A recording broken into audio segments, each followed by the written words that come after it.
दर्शको नमस्कार. राजनीती दिवसामध्ये आपणा सर्वांचं स्वागत. काल रात्री 11 वाजण्याच्या सुमारास माजी पंतप्रधान मनमोहन सिंग यांचे निधन झाले. माजी पंतप्रधान मनमोहन सिंग यांच्या निधनानंतर सर्व क्षेत्रात हळहळ जी आहे ती या ठिकाणी व्यक्त केली जात होती.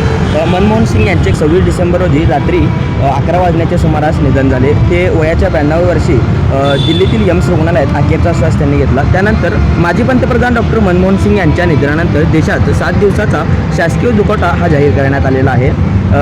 या काळात देशातील सर्व सरकारी कार्यक्रम रद्द करण्यात आले आहेत. तसेच आपण सध्या आहोत सोलापूर जिल्हाधिकारी कार्यालयासमोर. या ठिकाणी आपण जर बघत असाल राष्ट्रीय ध्वज जे आहे हे या ठिकाणी अर्ध्यावर फडकवण्यात आलेला आहे. तुम्ही शासकीय 7 दिवसाचा शासकीय दुखवटा या ठिकाणी जाहीर करण्यात आलेला आहे. माजी पंतप्रधान मनमोहन सिंग यांच्या निधनानंतर देशात 7 दिवसाचा शासकीय दुखवटा आहे तो एकंदरीत या ठिकाणी जाहीर करण्यात आलेला आहे. सर्व क्षेत्रातून माजी पंतप्रधान मनमोहन सिंग यांना श्रद्धांजली आहे ती वाहिली जात आहे.